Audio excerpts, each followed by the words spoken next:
सत श्री अकाल दोस्तों, स्वागत है ਤੁਹਾਡੇ ਆਪਦੇ YouTube ਚੈਨਲ ਅੰਬੇਦਕਰ ਪੁਆਇੰਟ ਦੇ ਵਿੱਚ। ਦੋਸਤੋ, ਅੱਜ ਤੁਹਾਡੇ ਵਾਸਤੇ ਮੌर्य ਵੰਸ਼ ਦੇ ਨਾਲ ਸੰਬੰਧਿਤ ਕੁਝ ਮਹੱਤਵਪੂਰਨ ਪ੍ਰਸ਼ਨ ਲੈ ਕੇ ਹਾਜ਼ਰ ਹਾਂ। ਠੀਕ ਹੈ ਜੀ, ਅੱਜ ਦੀ ਵੀਡੀਓ ਦੇ ਵਿੱਚ ਆਪਾਂ ਪੜਾਂਗੇ ਚੰਦਰਗੁਪਤ ਦੇ ਨਾਲ ਸੰਬੰਧਿਤ ਚੰਦਰਗੁਪਤ ਮੌर्य ਨਾਲ ਸੰਬੰਧਿਤ ਕੁਝ ਮਹੱਤਵਪੂਰਨ ਪ੍ਰਸ਼ਨ।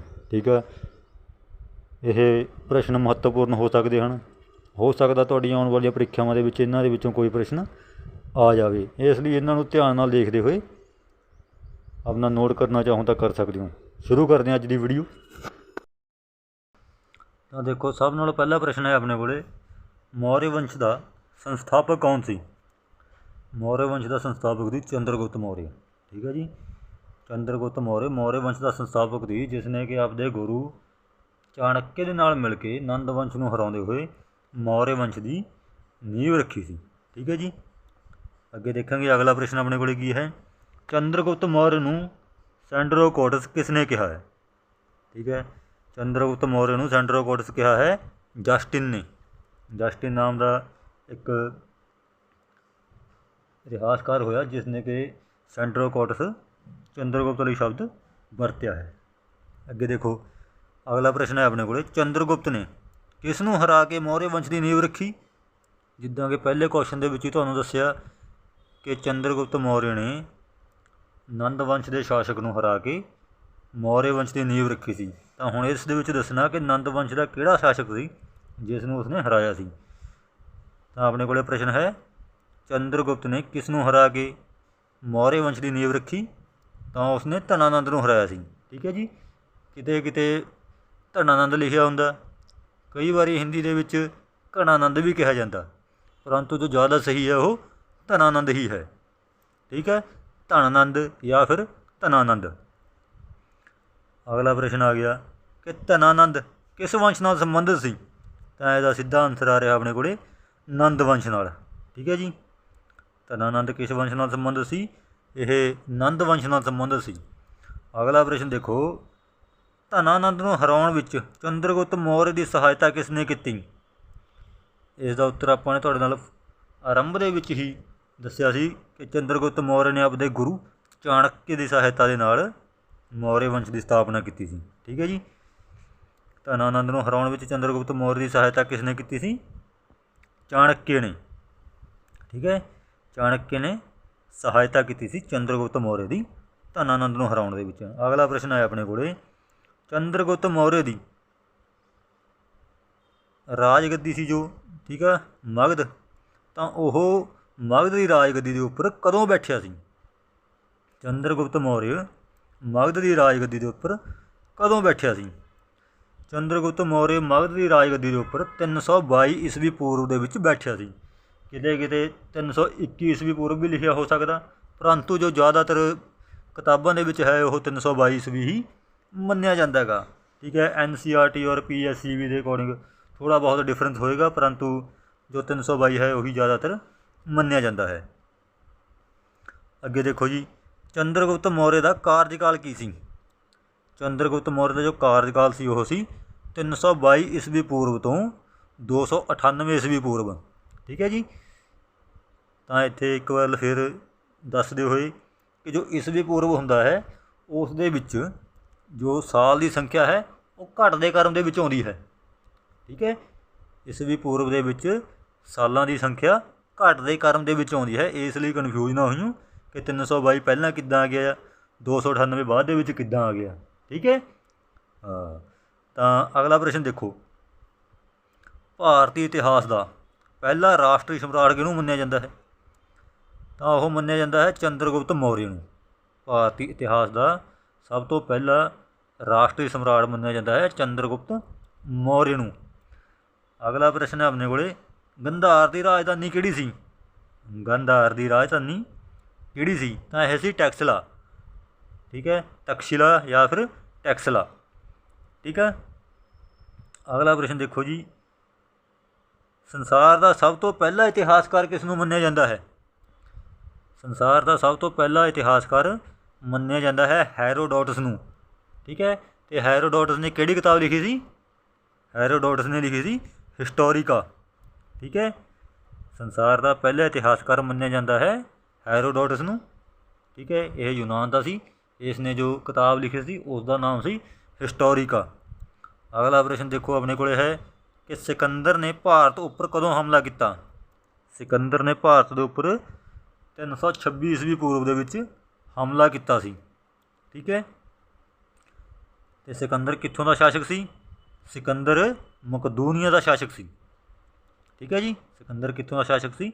मकदूनिया का। अगला प्रश्न बनता अपने को कि चाणक्य की प्रसिद्ध पुस्तक का नाम की सी? चाणक्य ने जो पुस्तक लिखी सी उसका नाम की सी?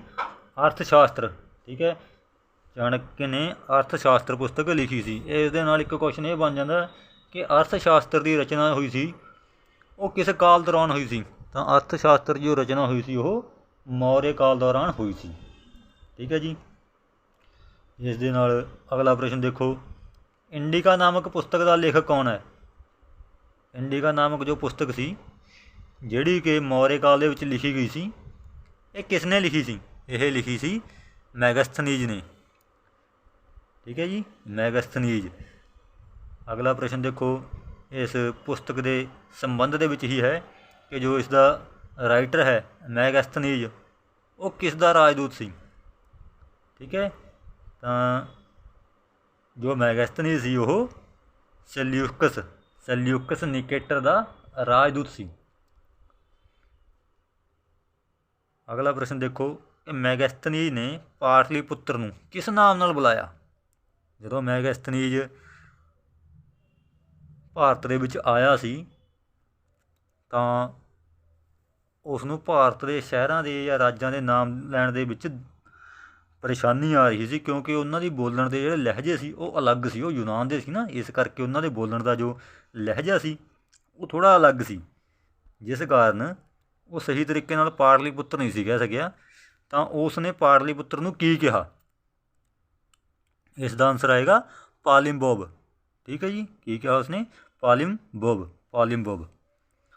अगे देखो अगला प्रश्न है कि मैगस्थनीज अनुसार मौर्यकालीन समाज किन्ने भागों में वंडिया होया सी? मैगस्थनीज ने किन्ने भागों दे विच वंडिया होया दस्सिया है मौर्य काल के समाज नूं? तां इसका सही उत्तर है 7 भागों के विच वंडिया होया सी मौर्य काल का समाज उस टाइम दे विच। देखो मैगस्थनीज ने मन्निया कि उस समय जो समाज सी वो 7 भागों के विच वंडिया होया सी। पहला जिहड़ा जाति आ जाती सी या वर्ण आ जाते सी वो सी दार्शनिक ते ब्राह्मण। ठीक है जी, पहले नंबर पर आते सी दार्शनिक ते ब्राह्मण, इन्हां दी गिणती बहुत घट सी। दूसरी जो व्यवस्था सी दूसरे नंबर पर जो आते सी वो सन किसान, किसानां दी गिणती उस समय दे विच ज़्यादा सी। तीजे नंबर पर आते सी गठड़ीए ते शिकारी। चौथे नंबर पर आते सी शिल्पकार। पंजवें नंबर पर आते सी सैनिक। ठीक है जी, जो कि देश के वास्ते युद्धां दे विच हिस्सा लैंदे सी। ठीक है, 6वें नंबर के उत्ते आउंदे सी राज के छोटे दर्जे के अधिकारी ਅਤੇ 7वें नंबर के उत्ते आउंदे सी राज के वड्डे दर्जे के अधिकारी, जिन्हां दे विच मंत्री या फिर न्यायाधीश आदि जिहड़े हुंदे सी वजीर हुंदे सी वो शामिल सी। ठीक है जी, एक बार फिर क्वेश्चन रिपीट करते हैं कि मैगस्थनीज अनुसार समाज किन्ने भागों में वंडिया होया सी? तां इह 7 भागों में वंडिया होया सी। अगला प्रश्न देखो, चाणक्य नूं होर किहड़े नाम नाल बुलाया जाता है? चाणक्य नूं होर किहड़े नाम नाल जाणिया जाता है? तो इसनूं विष्णुगुप्त अते कौटल्य नामां दे नाल भी जाणिया जाता है। ठीक है जी, चाणक्य के होर नाम किहड़े किहड़े ने? विष्णुगुप्त अते कौटल्य। अर्थशास्त्र ग्रंथ का विषय की है? देखो उपर आपां ने पढ़िया सी कि अर्थशास्त्र पुस्तक का लेखक कौन है? तो इस पुस्तक का लेखक है चाणक्य। हुण आपां देख रहे हैं कि अर्थशास्त्र जिहड़ा ग्रंथ है जो पुस्तक है उसका विषय की सी? इसका सही उत्तर आएगा राजनीति। अर्थशास्त्र जो है राजनीति नाल संबंधित एक ग्रंथ है। इत्थे कई बारी अर्थशास्त्र दे विचों आपां इह अंदाज़ा ला लैंदे हां कि इस दे विच अर्थशास्त्र की जानकारी दित्ती होगी। ठीक है, इकनॉमिक्स की, परंतु यह जिहा नहीं हैगा। अर्थशास्त्र की जिहड़ी ग्रंथ है कौटिल्य ने लिखिया वो राजनीति नाल संबंधित ग्रंथ है। ठीक है, यह ग्रंथ जिहड़ा हैगा संस्कृत भाषा दे विच लिखिया होया है। इस दे विच 15 अधिकरण अते 180 प्रकरण शामिल हैं। ठीक है जी, 15 अधिकरण अते 180 80 ਪ੍ਰਕਰਨ ਸ਼ਾਮਿਲ ਹਨ। ਕਈ ਵਿਦਵਾਨਾਂ ਨੇ ਅਰਥ ਸ਼ਾਸਤਰ ਦੀ ਜਿਹੜੀ ਤੁਲਨਾ ਕੀਤੀ ਗਈ ਹੈ, ਠੀਕ ਹੈ, ਇਸ ਗ੍ਰੰਥ ਦੀ ਤੁਲਨਾ ਕੀਤੀ ਹੈ ਮੈਕੀਆਵਲੀ ਦੀ ਲਿਖੇ ਗ੍ਰੰਥ ਪ੍ਰਿੰਸ ਦੇ ਨਾਲ, ਠੀਕ ਹੈ। ਮੈਕੀਆਵਲੀ ਨਾਮ ਦਾ ਇੱਕ ਵਿਦਵਾਨ ਹੋਇਆ ਜਿਸ ਨੇ ਪ੍ਰਿੰਸ ਨਾਮ ਦੀ ਇੱਕ ਪੁਸਤਕ ਲਿਖੀ ਸੀ। ਉਹ ਪੁਸਤਕ ਵੀ ਰਾਜਨੀਤੀ ਨਾਲ ਸੰਬੰਧਿਤ ਪੁਸਤਕ ਸੀ, ਇਸ ਲਈ ਕਈ ਵਿਦਵਾਨਾਂ ਨੇ ਅਰਥ ਸ਼ਾਸਤਰ ਦੀ ਤੁਲਨਾ ਮੈਕੀਆਵਲੀ ਦੇ ਪ੍ਰਿੰਸ ਨਾਲ ਕੀਤੀ ਹੈ। ਅਗਲਾ ਪ੍ਰਸ਼ਨ ਦੇਖੋ, ਮੌਰਿਆਂ ਦਾ ਵੰਸ਼ ਚਿੰਨ੍ਹ ਕੀ ਸੀ? ਮੌਰਿਆਂ ਦਾ ਵੰਸ਼ ਚਿੰਨ੍ਹ ਕੀ ਸੀ? ਤਾਂ ਇਹ ਸੀ ਮਯੂਰ। ਦੇਖੋ ਜਿੱਦਾਂ ਨਾਮ ਤੋਂ ਹੀ ਪਤਾ ਲੱਗਦਾ ਮੌਰਿਆ, ਠੀਕ ਹੈ। ਤਾਂ ਮੌਰਿਆ ਨਾਮ ਦੇ ਪਿੱਛੇ 2-3 ਕਹਾਣੀਆਂ ਪ੍ਰਚਲਿਤ ਨੇ। ਨੰਬਰ 1 'ਤੇ ਤਾਂ ਇਹ ਕਿ ਜੋ ਚੰਦਰਗੁਪਤ ਮੌਰਿਆ ਦੀ ਮਾਤਾ ਸੀ ਉਸ ਦਾ ਨਾਮ ਮੌਰਾ ਸੀ, ਠੀਕ ਆ। ਮੌਰਾ ਤੋਂ ਉਹ ਨਾਮ ਉਸਨੇ ਆਪਦੇ ਪਿੱਛੇ ਲਗਾਇਆ ਅਤੇ ਮੌਰਾ ਤੋਂ ਬਦਲ ਕੇ ਉਸ ਨੂੰ ਮੌਰਿਆ ਹੋ ਗਿਆ, ਠੀਕ ਆ, ਜਿਸ ਦੇ ਕਾਰਨ ਉਸ ਨੂੰ ਮੌਰਿਆ ਵੰਸ਼ ਕਿਹਾ ਗਿਆ, ਠੀਕ ਹੈ ਜੀ। ਜਿਸ ਦੇ ਕਾਰਨ ਇਹਨਾਂ ਦਾ ਨਾਮ, ਇਹਨਾਂ ਦੇ ਵੰਸ਼ ਦਾ ਨਾਮ ਮੌਰਿਆ ਪਿਆ। ਚੰਦਰਗੁਪਤ ਮੌਰਿਆ ਦੀ ਮਾਤਾ ਦਾ ਨਾਮ ਮੌਰਾ ਸੀ, ਠੀਕ ਆ। ਤਾਂ ਮੌਰਾ ਤੋਂ ਬਦਲ ਕੇ ਮੌਰਿਆ ਹੋ ਗਿਆ, ਠੀਕ ਹੈ। ਇੱਕ ਧਾਰਨਾ ਹੋਰ ਇਹ ਹੈ ਕਿ ਇਹ ਜਿਸ ਇਲਾਕੇ ਦੇ ਵਿੱਚ ਰਹਿੰਦਾ ਸੀ ਬਚਪਨ ਦੇ ਵਿੱਚ, ਠੀਕ ਹੈ, ਜਿੱਥੇ ਇਸ ਦਾ ਜਨਮ ਹੋਇਆ ਉੱਥੇ ਮੋਰਾਂ ਦਾ ਵਪਾਰ ਜਾਂ ਫਿਰ ਮੋਰ ਬਹੁਤ ਜ਼ਿਆਦਾ ਸੰਖਿਆ ਦੇ ਵਿੱਚ ਮਿਲਦੇ ਸੀ, ਠੀਕ ਹੈ। ਇਹ ਅਲੱਗ-ਅਲੱਗ ਧਾਰਨਾਵਾਂ ਨੇ, ਇਹਨਾਂ ਬਾਰੇ ਪੁਖਤਾ ਜਾਣਕਾਰੀ ਕੁਛ ਨਹੀਂ ਹੈਗੀ। ਅਲੱਗ-ਅਲੱਗ ਕਿਤਾਬਾਂ ਨੂੰ ਪੜ੍ਹਨ ਤੋਂ ਬਾਅਦ ਜੋ ਜਾਣਕਾਰੀ ਮੈਨੂੰ ਮਿਲੀ ਉਹ ਤੁਹਾਡੇ ਨਾਲ ਸਾਂਝੀ ਕਰ ਰਿਹਾ, ਠੀਕ ਹੈ ਜੀ। ਤਾਂ ਪ੍ਰਸ਼ਨ ਆਪਣਾ ਬਣਦਾ ਹੈ ਕਿ ਮੌਰਿਆਂ ਦਾ ਵੰਸ਼ ਚਿੰਨ੍ਹ ਕੀ ਸੀ? ਮੌਰਿਆਂ ਦਾ ਵੰਸ਼ ਚਿੰਨ੍ਹ ਸੀ ਮਯੂਰ, ਮਤਲਬ ਕਿ ਮਯੂਰ ਦਾ ਮਤਲਬ ਹੁੰਦਾ ਮੋਰ। ਅਗਲਾ ਪ੍ਰਸ਼ਨ ਹੈ, ਮੌਰਿਆਂ ਦੀ ਰਾਜਧਾਨੀ ਕਿਹੜੀ ਸੀ? ਮੌਰਿਆ ਵੰਸ਼ ਦੀ ਰਾਜਧਾਨੀ ਕਿਹੜੀ ਸੀ? ਤਾਂ ਇਸ ਵੰਸ਼ ਦੀ ਰਾਜਧਾਨੀ ਸੀ ਪਾਟਲੀਪੁੱਤਰ, ਠੀਕ ਹੈ, ਪਾਟਲੀਪੁੱਤਰ। ਅਗਲਾ ਪ੍ਰਸ਼ਨ ਆਪਣੇ ਕੋਲ ਆਉਂਦਾ, ਅਰਥ ਸ਼ਾਸਤਰ ਵਿੱਚ ਕਿਸ ਭਾਸ਼ਾ ਦਾ ਵਰਣਨ ਹੈ? ਅਰਥ ਸ਼ਾਸਤਰ ਕਿਹੜੀ ਭਾਸ਼ਾ ਵਿੱਚ ਲਿਖਿਆ ਗਿਆ ਹੈ? ਤਾਂ ਇਹ ਲਿਖਿਆ ਗਿਆ ਹੈ ਜੀ ਸੰਸਕ੍ਰਿਤ ਭਾਸ਼ਾ ਦੇ ਵਿੱਚ। ਅੱਗੇ ਦੇਖੋ, ਅਗਲਾ ਪ੍ਰਸ਼ਨ ਆਪਣੇ ਕੋਲ ਆ ਰਿਹਾ ਕਿ ਅਰਥ ਸ਼ਾਸਤਰ ਕਿੰਨੇ ਭਾਗਾਂ ਵਿੱਚ ਵੰਡਿਆ ਗਿਆ ਹੈ? ਅਰਥ ਸ਼ਾਸਤਰ 15 ਅਧਿਕਰਨਾਂ ਅਤੇ 180 ਪ੍ਰਕਰਨਾਂ ਦੇ ਵਿੱਚ ਵੰਡਿਆ ਗਿਆ ਹੈ, ਠੀਕ ਹੈ ਜੀ। ਅਰਥ ਸ਼ਾਸਤਰ ਦੇ ਵਿੱਚ ਅਧਿਕਰਨ ਕਿੰਨੇ ਨੇ? 15, ਔਰ ਪ੍ਰਕਰਨ ਕਿੰਨੇ ਨੇ? 180। ਅਗਲਾ ਕੁਐਸਚਨ ਦੇਖੋ, ਅਰਥ ਸ਼ਾਸਤਰ ਦੀ ਤੁਲਨਾ ਕਿਹੜੇ ਗ੍ਰੰਥ ਨਾਲ ਕੀਤੀ ਗਈ ਹੈ? ਅਰਥ ਸ਼ਾਸਤਰ ਦੀ ਜੋ ਤੁਲਨਾ ਕੀਤੀ ਗਈ ਹੈ ਦਾ ਪ੍ਰਿੰਸ ਗ੍ਰੰਥ ਨਾਲ ਕੀਤੀ ਗਈ ਹੈ, ਠੀਕ ਹੈ। ਦਾ ਪ੍ਰਿੰਸ ਗ੍ਰੰਥ ਹੈ, ਉਸ ਦੇ ਨਾਲ ਇਸ ਦੀ ਤੁਲਨਾ ਕੀਤੀ ਗਈ ਹੈ। ਅਗਲਾ ਪ੍ਰਸ਼ਨ ਆਉਂਦਾ ਆਪਣੇ ਕੋਲ ਕਿ ਦਾ ਪ੍ਰਿੰਸ ਕਿਸ ਦੀ ਰਚਨਾ ਹੈ? ਇਹ ਰਚਨਾ ਹੈ ਮੈਕੀਆਵਲੀ ਦੀ, ਠੀਕ ਹੈ। ਮੈਕੀਆਵਲੀ ਦੀ ਰਚਨਾ ਹੈ ਦਾ ਪ੍ਰਿੰਸ। ਅਗਲਾ ਪ੍ਰਸ਼ਨ ਹੈ ਆਪਣੇ ਕੋਲ, ਪਣ ਕੀ ਸੀ? ਪਣ ਕੀ ਸੀ? ਪਣ ਮੌਰਿਆ ਕਾਲ ਦੇ ਵਿੱਚ ਪ੍ਰਚਲਿਤ ਚਾਂਦੀ ਦਾ ਇੱਕ ਸਿੱਕਾ ਸੀ। ਮੌਰਿਆ ਕਾਲ ਦੇ ਵਿੱਚ ਜੋ ਸਿੱਕਾ ਸੀ ਉਸ ਦਾ ਨਾਮ ਕੀ ਸੀ? ਪਣ, ਚਾਂਦੀ ਦਾ ਇੱਕ ਸਿੱਕਾ। ਅਗਲਾ ਪ੍ਰਸ਼ਨ ਹੈ, ਚਾਣਕਿਆ ਕਿਸ ਦਾ ਪ੍ਰਧਾਨ ਮੰਤਰੀ ਸੀ? ਚਾਣਕਿਆ ਚੰਦਰਗੁਪਤ ਮੌਰਿਆ ਦਾ ਪ੍ਰਧਾਨ ਮੰਤਰੀ ਸੀ। ਚਾਣਕਿਆ ਕਿਸ ਦਾ ਪ੍ਰਧਾਨ ਮੰਤਰੀ ਸੀ? ਚੰਦਰਗੁਪਤ ਮੌਰਿਆ ਦਾ। ਅੱਗੇ ਦੇਖੋ, ਮੁਦਰਾ ਰਾਖਸ਼ ਵਿੱਚ ਕਿਸ ਰਾਜੇ ਦੀ ਕਹਾਣੀ ਹੈ? ਮੁਦਰਾ ਰਾਖਸ਼ ਦੇ ਵਿੱਚ ਚੰਦਰਗੁਪਤ ਮੌਰਿਆ ਦੀ ਕਹਾਣੀ ਹੈ। ਇਸ ਦੇ ਨਾਲ ਹੀ ਸੰਬੰਧਿਤ ਹੈ ਪ੍ਰਸ਼ਨ ਇਹ, ਮੁਦਰਾ ਰਾਖਸ਼ ਕਿਸ ਦੀ ਰਚਨਾ ਹੈ? ਪਹਿਲਾਂ ਆਪਾਂ ਨੇ ਪੜ੍ਹਿਆ ਕਿ ਮੁਦਰਾ ਰਾਖਸ਼ ਜੋ ਰਚਨਾ ਹੈ ਉਸ ਦੇ ਵਿੱਚ ਕਿਹੜੇ ਰਾਜੇ ਦੀ ਕਹਾਣੀ ਹੈ, ਠੀਕ ਹੈ, ਚੰਦਰਗੁਪਤ ਮੌਰਿਆ ਦੀ। ਹੁਣ ਆਪਣੇ ਕੋਲ ਪ੍ਰਸ਼ਨ ਹੈ ਕਿ ਮੁਦਰਾ ਰਾਖਸ਼ ਕਿਸ ਦੀ ਰਚਨਾ ਹੈ, ਮਤਲਬ ਕਿ ਮੁਦਰਾ ਰਾਖਸ਼ ਨੂੰ ਕਿਸ ਨੇ ਲਿਖਿਆ? ਇਹ ਲਿਖਿਆ ਸੀ ਵਿਸ਼ਾਖ ਦੱਤ, ਠੀਕ ਹੈ, ਵਿਸ਼ਾਖ ਦੱਤ ਜਾਂ ਫਿਰ ਵਿਸ਼ਾਖਾ ਦੱਤ। ਅੱਗੇ ਦੇਖੋ, ਕਿਹੜੇ ਅਭਿਲੇਖ ਜਾਂ ਸ਼ਿਲਾਲੇਖ ਤੋਂ ਚੰਦਰਗੁਪਤ ਮੌਰਿਆ ਦਾ ਨਾਮ ਸਪਸ਼ਟ ਰੂਪ ਵਿੱਚ ਮਿਲਦਾ ਹੈ? ਰੁਦਰਦਮਨ ਦੇ ਜੂਨਾਗੜ੍ਹ ਅਭਿਲੇਖ ਦੇ ਉੱਪਰ ਚੰਦਰਗੁਪਤ ਮੌਰਿਆ ਦਾ ਨਾਮ ਸਪਸ਼ਟ ਰੂਪ ਵਿੱਚ ਮਿਲਦਾ ਹੈ, ਠੀਕ ਹੈ, ਰੁਦਰਦਮਨ ਦੇ ਜੂਨਾਗੜ੍ਹ ਅਭਿਲੇਖ ਤੋਂ। ਅਗਲਾ ਪ੍ਰਸ਼ਨ ਦੇਖੋ, ਚੰਦਰਗੁਪਤ ਮੌਰਿਆ ਦੀ ਜਨਮ ਮਿਤੀ ਕੀ ਮੰਨੀ ਜਾਂਦੀ ਹੈ? ਚੰਦਰਗੁਪਤ ਮੌਰਿਆ ਦੀ ਜੋ ਜਨਮ ਮਿਤੀ ਹੈ ਉਹ ਕੀ ਮੰਨੀ ਜਾਂਦੀ ਹੈ? ਤਾਂ ਇਹ ਮੰਨੀ ਜਾਂਦੀ ਹੈ 345 ਈਸਵੀ ਪੂਰਵ, ਠੀਕ ਹੈ ਜੀ। 345 ਈਸਵੀ ਪੂਰਬ। ਇਸ ਦੇ ਨਾਲ ਹੀ ਦੇਖੋ ਕਿ ਚੰਦਰਗੁਪਤ ਮਗਧ ਦੇ ਰਾਜੇ ਦੇ ਤੌਰ ਦੇ ਉੱਪਰ ਗੱਦੀ ਉੱਪਰ ਕਦੋਂ ਬੈਠਿਆ, ਤਾਂ ਇਹ ਬੈਠਿਆ ਸੀ 322 ਈਸਵੀ ਪੂਰਬ ਦੇ ਵਿੱਚ। ਠੀਕ ਹੈ, 322 ਈਸਵੀ ਪੂਰਬ ਦੇ ਵਿੱਚ। ਅਗਲਾ ਪ੍ਰਸ਼ਨ ਹੈ ਆਪਣੇ ਕੋਲ, ਚੰਦਰਗੁਪਤ ਮੌर्य ਨੇ ਸਲਿਊਕਸ ਨਿਕੇਟਰ ਨੂੰ ਕਦੋਂ ਹਰਾਇਆ? ਚੰਦਰਗੁਪਤ ਮੌर्य ਨੇ ਸਲਿਊਕਸ ਨਿਕੇਟਰ ਨੂੰ ਕਦੋਂ ਹਰਾਇਆ ਸੀ? ਇਹ ਹਰਾਇਆ ਸੀ 305 ਈਸਵੀ ਪੂਰਬ ਦੇ ਵਿੱਚ। 305 ਈਸਵੀ ਪੂਰਬ ਦੇ ਵਿੱਚ ਨਿਕੇਟਰ ਸਲਿਊਕਸ ਨਿਕੇਟਰ ਨੂੰ ਹਰਾਇਆ ਸੀ ਚੰਦਰਗੁਪਤ ਮੌर्य। ਇਹ ਸਲਿਊਕਸ ਨਿਕੇਟਰ ਸੀ ਜੋ ਇਹ ਸਿਕੰਦਰ ਦਾ ਇੱਕ ਸੈਨਾਪਤੀ ਸੀ। ਠੀਕ ਹੈ ਜੀ। ਅੱਗੇ ਦੇਖੋ, ਜੋ ਕਿ ਯੁੱਧ ਦੇ ਵਿੱਚ ਚੰਦਰਗੁਪਤ ਮੌर्य ਦੇ ਹੱਥੋਂ ਹਾਰ ਗਿਆ, ਜਿਸ ਕਾਰਨ ਚੰਦਰਗੁਪਤ ਮੌर्य ਸਲਿਊਕਸ ਨਿਕੇਟਰ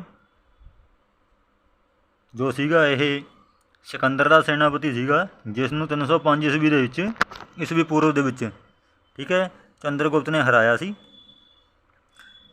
ਜਿਸ ਕਾਰਨ ਸਲਿਊਕਸ ਨੇ ਆਪਣੀ ਬੇਟੀ, ਜਿਸ ਦਾ ਨਾਮ ਕਾਰਨੀਲੀਆ ਸੀ, ਉਸ ਦਾ ਚੰਦਰਗੁਪਤ ਮੌर्य ਨਾਲ ਵਿਆਹ ਕਰਵਾਤਾ ਅਤੇ ਯੁੱਧ ਦੇ ਸੰਧੀ ਦੇ ਤੌਰ ਦੇ ਉੱਪਰ ਚੰਦਰਗੁਪਤ ਮੌर्य ਨੂੰ ਕਾਬੁਲ, ਕੰਧਾਰ, ਹੈਰਾਤ ਅਤੇ ਮਕਰਾਨ ਦਾ ਜਿਹੜਾ ਪ੍ਰਦੇਸ਼ ਸੀ ਉਹ ਦੇ ਦਿੱਤਾ, ਜਿਸ ਦੇ ਬਦਲੇ ਦੇ ਵਿੱਚ ਚੰਦਰਗੁਪਤ ਨੇ ਉਪਹਾਰ ਦੇ ਤੌਰ ਦੇ ਉੱਪਰ ਨਿਕੇਟਰ ਨੂੰ 500 ਹਾਥੀ ਦਿੱਤੇ ਸਨ।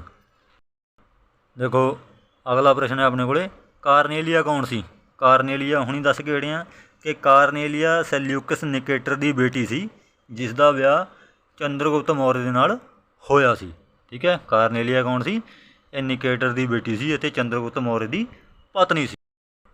ਅਗਲਾ ਪ੍ਰਸ਼ਨ ਹੈ ਆਪਣੇ ਕੋਲੇ, ਚੰਦਰਗੁਪਤ ਮੌर्य ਨੇ ਜੈਨ ਧਰਮ ਦੀ ਦੀਕਸ਼ਾ ਕਿਸ ਦੇ ਪ੍ਰਭਾਵ ਹੇਠ ਲਈ ਸੀ? ਮਤਲਬ ਕਿਸ ਦੇ ਕੋਲੋਂ ਪ੍ਰਭਾਵਿਤ ਹੋ ਕੇ ਚੰਦਰਗੁਪਤ ਮੌर्य ਨੇ ਜੈਨ ਧਰਮ ਅਪਣਾ ਲਿਆ ਸੀ? ਤਾਂ ਚੰਦਰਗੁਪਤ ਮੌर्य ਨੇ ਜੈਨ ਮੁਨੀ ਭੱਦਰਬਾਹੂ ਦੇ ਪ੍ਰਭਾਵ ਹੇਠ ਆ ਕੇ ਜੈਨ ਧਰਮ ਅਪਣਾਇਆ ਸੀ। ਠੀਕ ਹੈ, ਤਾਂ ਇਹਨੇ ਜੈਨ ਭਿਕਸ਼ੂਆਂ ਦੇ ਵਾਸਤੇ ਸ਼ਰਵਣਬੇਲਗੋਲਾ ਦੇ ਵਿੱਚ, ਪਹਾੜੀਆਂ ਦੇ ਵਿੱਚ ਉਹ ਮੱਠ ਬਣਵਾਏ ਸੀਗੇ। ਠੀਕ ਹੈ, ਕਰਨਾਟਕਾ ਦੇ ਵਿੱਚ ਸ਼ਰਵਣਬੇਲਗੋਲਾ ਦੇ ਵਿੱਚ ਮੱਠ ਬਣਵਾਇਆ ਸੀ ਜੈਨ ਭਿਕਸ਼ੂਆਂ ਦੇ ਲਈ। ਆਪਣੇ ਅੰਤਿਮ ਟਾਈਮ ਦੇ ਵਿੱਚ ਉਪਵਾਸ ਰੱਖਦੇ ਹੋਏ, ਜੈਨ ਧਰਮ ਦੇ ਵਿੱਚ ਵਿਸ਼ਵਾਸ ਦੇ ਅਕੋਰਡਿੰਗ ਕਿ ਆਪਦਾ ਅੰਤਿਮ ਟਾਈਮ ਮੋਕਸ਼ ਦੀ ਪ੍ਰਾਪਤੀ ਲਈ ਉਪਵਾਸ ਰੱਖਦੇ ਹੋਏ, ਵਰਤ ਰੱਖਦੇ ਹੋਏ, ਭੁੱਖੇ ਪਾਣੀ ਚੰਦਰਗੁਪਤ ਮੌर्य ਨੇ ਆਪਦੇ ਪ੍ਰਾਣ ਤਿਆਗ ਦਿੱਤੇ ਸੀ। ਤਾਂ ਹੁਣ ਪ੍ਰਸ਼ਨ ਦੇਖੋ, ਚੰਦਰਗੁਪਤ ਮੌर्य ਦੀ ਮ੍ਰਿਤਿੂ ਕਿੱਥੇ ਹੋਈ ਅਤੇ ਕਦੋਂ ਹੋਈ? ਚੰਦਰਗੁਪਤ ਮੌर्य ਦੀ ਜਿਹੜੀ ਮ੍ਰਿਤਿੂ ਸੀ ਉਹ ਹੋਈ ਸੀ ਸ਼ਰਵਣਬੇਲਗੋਲਾ, ਜੋ ਕਿ ਕਰਨਾਟਕਾ ਦੇ ਵਿੱਚ ਹੈ। ਠੀਕ ਹੈ, ਕਦੋਂ ਹੋਈ ਸੀ? ਤਾਂ ਇਹ ਹੋਈ ਸੀ 298 ਈਸਵੀ ਪੂਰਬ ਦੇ ਵਿੱਚ। ਠੀਕ ਹੈ, ਚੰਦਰਗੁਪਤ ਮੌर्य ਨੇ ਤਪੱਸਿਆ ਕਰਦੇ ਹੋਏ ਸ਼ਰਵਣਬੇਲਗੋਲਾ ਦੀਆਂ ਗੁਫਾਵਾਂ ਦੇ ਵਿੱਚ, ਮਠਾਂ ਦੇ ਵਿੱਚ ਭੁੱਖੇ ਭਾਣੇ ਰਹਿੰਦੇ ਹੋਏ ਮੋਕਸ਼ ਦੀ ਪ੍ਰਾਪਤੀ ਵਾਸਤੇ ਆਪਦੇ ਪ੍ਰਾਣ ਤਿਆਗ ਦਿੱਤੇ ਸੀ। ਠੀਕ ਹੈ, ਔਰ ਉਸ ਤੋਂ ਬਾਅਦ ਉਸ ਦਾ ਪੁੱਤਰ ਸੀ ਜੋ, ਜਿਸ ਦਾ ਨਾਮ ਸੀ ਬਿੰਦੂਸਾਰ, ਉਹ ਮੌर्य ਵੰਸ਼ ਦਾ ਅਗਲਾ ਸ਼ਾਸਕ ਬਣਿਆ ਸੀ। ਅੱਗੇ ਦੇਖੋ, ਇੱਕ ਵਿਗਿਆਨਿਕ ਇਤਿਹਾਸਕਾਰ ਹੋਇਆ ਜਿਸ ਦਾ ਨਾਮ ਹੈ ਪਲੋਟਾਰਕ। ਠੀਕ ਹੈ ਜੀ। ਪਲੋਟਾਰਕ ਅਨੁਸਾਰ ਚੰਦਰਗੁਪਤ ਮੌर्य ਨੇ ਸਲਿਊਕਸ ਨੂੰ ਉਪਹਾਰ ਵਜੋਂ ਕੀ ਦਿੱਤਾ? ਤਾਂ ਚੰਦਰਗੁਪਤ ਮੌर्य ਨੇ ਉਸ ਨੂੰ 500 ਹਾਥੀ ਉਪਹਾਰ ਦੇ ਵਿੱਚ ਦਿੱਤੇ ਸੀ। ਠੀਕ ਹੈ, ਸਲਿਊਕਸ ਨਿਕੇਟਰ ਕੌਣ ਸੀ? ਸਲਿਊਕਸ ਨਿਕੇਟਰ ਸੀ ਅਲੈਗਜ਼ੈਂਡਰ ਦਾ, ਸਿਕੰਦਰ ਦਾ ਸੈਨਾਪਤੀ, ਜਿਸ ਦੀ ਪੁੱਤਰੀ ਦਾ ਵਿਆਹ ਚੰਦਰਗੁਪਤ ਮੌर्य ਨਾਲ ਹੋਇਆ ਸੀ। ਅਤੇ ਇਸ ਦੇ ਨਾਲ ਹੀ ਆਪਣਾ ਅੰਤਿਮ ਪ੍ਰਸ਼ਨ ਹੈ ਕਿ ਚੰਦਰਗੁਪਤ ਮੌर्य ਦੀ ਦੱਖਣ ਵਿਜੇ ਦੀ ਜਾਣਕਾਰੀ ਕਿੱਥੋਂ ਮਿਲਦੀ ਹੈ? ਚੰਦਰਗੁਪਤ ਮੌर्य ਦੀ ਦੱਖਣ ਵਿਜੇ ਦੀ ਜਾਣਕਾਰੀ ਆਪਾਂ ਨੂੰ ਕਿੱਥੋਂ ਮਿਲਦੀ ਹੈ? ਤਾਂ ਇਹ ਮਿਲਦੀ ਹੈ ਤਾਮਿਲ ਗ੍ਰੰਥ ਆਹਾਨਾਨੂਰ ਅਤੇ ਪੁਰਨਾਨੂਰ ਤੋਂ। ਠੀਕ ਹੈ, ਆਹਾਨਾਨੂਰ ਅਤੇ ਪੁਰਨਾਨੂਰ ਦੋਨੋਂ ਤਾਮਿਲ ਭਾਸ਼ਾ ਦੇ ਗ੍ਰੰਥ ਨੇ। ਦੋਸਤੋ, ਇਹ ਸਨ ਚੰਦਰਗੁਪਤ ਮੌर्य ਨਾਲ ਸੰਬੰਧਿਤ ਕੁਝ ਮਹੱਤਵਪੂਰਨ ਪ੍ਰਸ਼ਨ। ਆਸ਼ਾ ਕਰਦੇ ਹਾਂ ਕਿ ਵੀਡੀਓ ਤੁਹਾਡੇ ਵਾਸਤੇ ਲਾਹੇਵੰਦ ਸਾਬਤ ਹੋਏਗੀ। ਜੇਕਰ ਵੀਡੀਓ ਚੰਗੀ ਲੱਗੀ ਤਾਂ ਚੈਨਲ ਨੂੰ ਸਬਸਕ੍ਰਾਈਬ ਕਰਿਓ, ਵੀਡੀਓ ਨੂੰ ਲਾਈਕ ਅਤੇ ਸ਼ੇਅਰ ਵੱਧ ਤੋਂ ਵੱਧ ਕਰਿਓ। ਚੈਨਲ ਨੂੰ ਸਬਸਕ੍ਰਾਈਬ ਕਰਿਓ ਤਾਂ ਕਿ ਆਉਣ ਵਾਲੇ ਟਾਈਮ ਦੇ ਵਿੱਚ ਤੁਹਾਨੂੰ ਨੋਟੀਫਿਕੇਸ਼ਨ ਮਿਲ ਸਕਣ। ਧੰਨਵਾਦ।